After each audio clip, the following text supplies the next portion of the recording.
మర్యాదగా చెప్తున్నా అని నేను కాదు, దేవుడు చెప్తున్నాడు.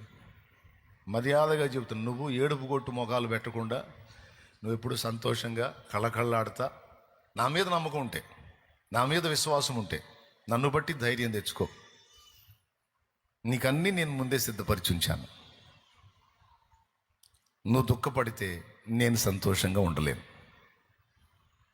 నువ్వు ఏడుస్తూ నువ్వు కృంగిపోతే అది నాకు ఆనందం కాదు అని దేవుడే ఎన్నో చోట్ల రాయించాడు.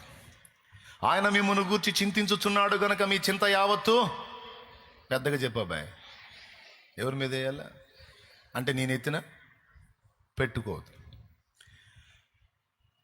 రేపటిని గూర్చి విచారించొద్దు, రేపు దాని సంగతులను గూర్చి రేపే ఆలోచించుకుంటుంది. రేపు అనేది కాలం, రేపు అనేది కాలం, కాలము కూడా ప్రభువే. కాబట్టి రేపు దాని సంగతులను గురించి అది విచారిస్తుంది. ఏనాటికి నాటికి చాలు. ఈరోజు సంగతి చూసుకో. చూడండి, మనల్ని ప్రార్థనలు అడగమన్నప్పుడు కూడా నేడు మాకు కావలసిన అనుదిన ఆహారము నేడు మాకు దయచేయమని అడగమన్నాడు. కానీ ఎటుగూడు ఇత్తన సంవత్సరానికి అయ్యా అని అడగమల్లా. స్తోత్రం. పెద్దగా చెప్పండి. ఏ రోజుది ఆ రోజు. రేపటి గురించి నీ కలవరం వద్దు, నేనున్నాగా. ఆకాశమందు ఆసీనుడనై ఉన్నాను, సింహాసనం మీద రాజునై ఉన్నాను, రారాజునై ఉన్నాను, సమస్తము నా పాదముల క్రింద ఉన్నది. ఇంత విశ్వానికి చక్రవర్తినైన నేను నిన్ను గురించి చింతపడుతున్నానని సంతోషపడి నా మీద భరోసా ఉంచి నువ్వు నిర్భయంగా సాగిపో.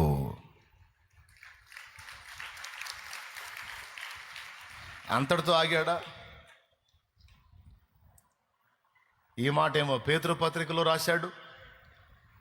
పేతురు రాసినటువంటి మొదటి పత్రిక 5వ అధ్యాయము 6-7 వచనాల్లో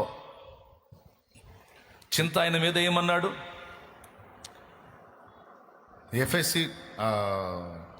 ఫిలిప్పీ పత్రిక 4:4లోనేమో ఎల్లప్పుడూ ఆనందించండి అన్నాడు. ప్రభునందు ఎల్లప్పుడూ ఏడవడంలా ఏమో, ఎల్లప్పుడూ ప్రభునందు ఒకసారి చెబితే మీకు ఎక్కదు కాబట్టి మళ్ళీ చెప్పడు, మరలా చెప్పుదును ఆనందించండి. కాబట్టి మర్యాదగా ఆనందించండి. తెసలోనిక 5లో అన్నాడు, మొదటి తెసలోనిక 5లో ఎల్లప్పుడూ సంతోషముగా ఉండండి. ఏం సంతోషం అనొద్దు. దేవుడున్నాడు, నాకు సిద్ధపరిచాడు, నాకు కలవరం లేదు, నా తండ్రి చూసుకుంటాడు అనే భరోసా నీకుంటే, ఆ విశ్వాసం నీకుంటే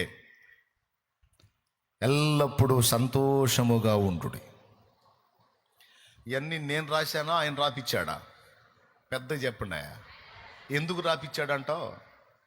మనం ఏడిస్తే చూడలేడు కాబట్టి.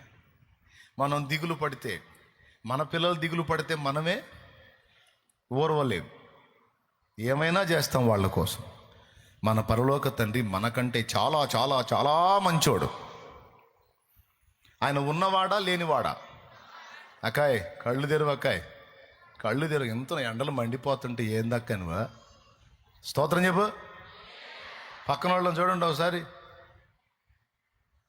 అందరు లైన్లోనే ఉన్నారా?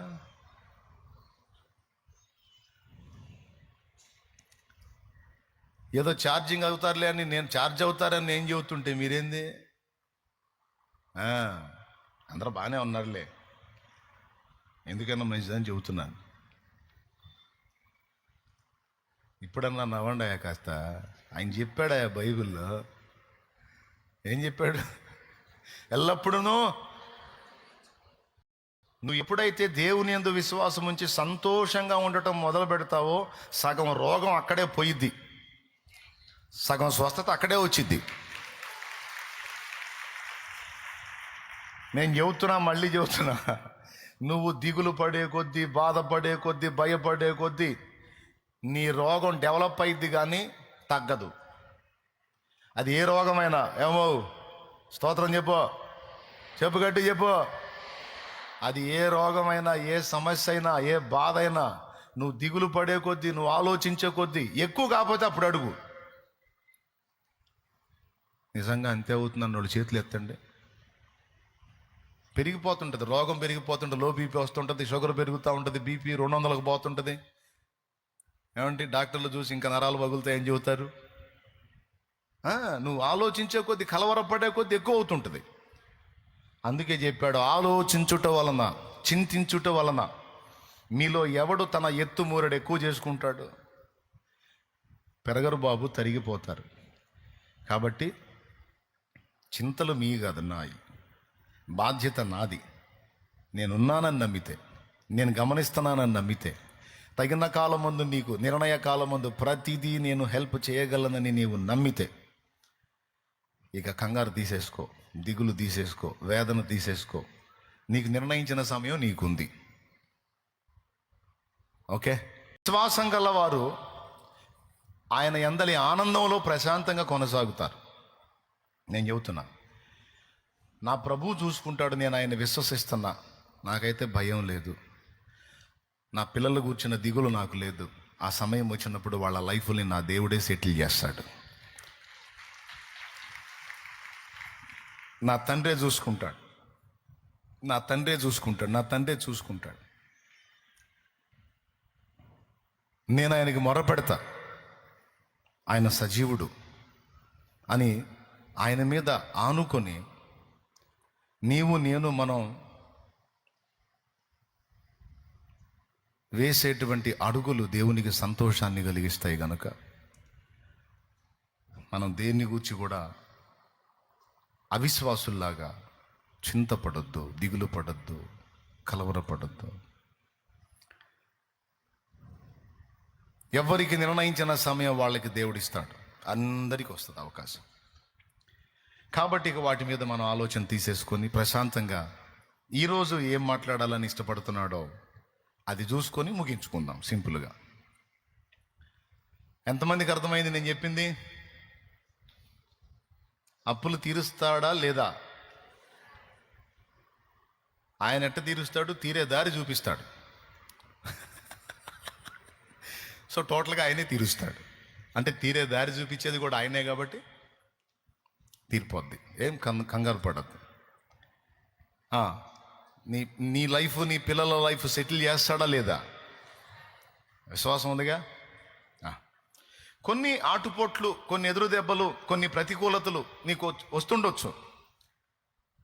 అవసరాన్ని బట్టి వస్తాయి. వాటి అవసరం అయిపోయిన తర్వాత వెళ్ళిపోతాయి. అంతే కదండి. అవసరాన్ని బట్టి వచ్చే చుట్టాలు అవసరం తీరినాక ఉంటారా? ఉండరు. అవసరాన్ని బట్టి వచ్చే సమస్యలు అంతే. ఏ అవసరాన్ని బట్టి వస్తాయో ఆ అవసరం తీరిన తర్వాత అవి ఉండమన్నా ఉండవు. ఇంకా చెప్పాలంటే రేపు యేసయ్య మనకి ఇవ్వబోయే మహిమ ముందు, ఈ భూమి మీద మనం జీవించిన జీవితం చిన్నదే.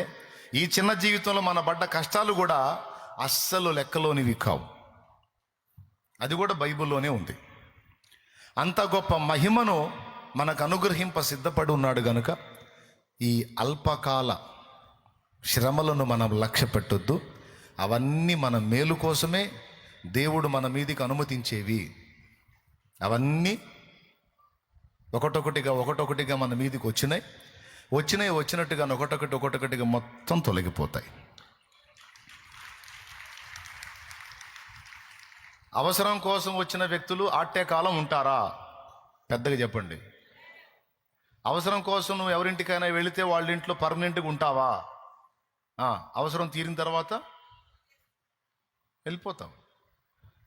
అవసరాన్ని బట్టి వచ్చే అగ్ని వంటి శ్రమలు కూడా అంతే.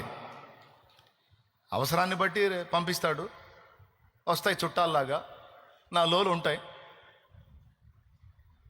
ఏదో విసిగిస్తాయి మనల్ని కొద్దిగా. ఆ విసుగులో మనలో ఏదో ఏర్పడాల్సినటువంటి క్వాలిటీ ఏర్పడిద్ది. ఆ క్వాలిటీ ఏర్పడ్డ తర్వాత ఆ సమస్యలు దేవుడికి వెళ్ళి చూస్తాయి. ఏ అవసరం కోసం వీని దగ్గరకు నన్ను పంపించావో వాడు రెడీ అయిపోయాడు ప్రభువా, మరి ఇక ఉండమంటావు వెళ్ళమంటావు అంటే ఇక వెళ్ళిపో అంటాడు. వెళ్ళిపో అన్నప్పుడు ఉండమన్నా ఉండదు ఆ సమస్య. అవి ఏ రూపంలో ఉన్నా, వ్యాధి రూపంలో ఉన్నా, రుణ రూపంలో, అప్పు రూపంలో ఉన్నా, ప్రయత్నాల విఫలత రూపంలో ఉన్నా, శత్రు రూపంలో ఉన్నా, ఏ విధమైన రూపంలో ఉన్నా అవసరాన్ని బట్టే వస్తుంది. అది తొలగిన తర్వాత, అవసరం తీరిన తర్వాత ఆ సమస్య ఉండమన్నా ఉండదు. ఈరోజు శోధనల కొలిమిలో, శ్రమల కొలిమిలో సంఘము గాలుతుంది. నీవు గాలుతున్నా, విశ్వాసిగా నేను గాలుతున్నాను.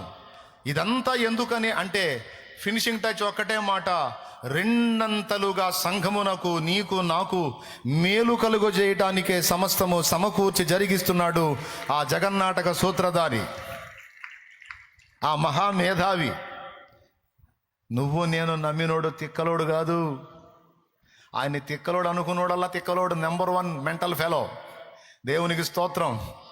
ఆయన మహామేధావి, అనంత జ్ఞాని, విశ్వానికి యజమాని, నా హృదయపు అభిమాని, నా జీవిత చుక్కాని నీవే. అనంత జ్ఞాని, విశ్వానికి యజమాని, నా హృదయపు అభిమాని, నా జీవిత చుక్కాని నీవే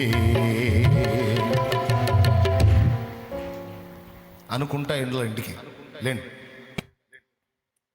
దేవునికి స్తోత్రం.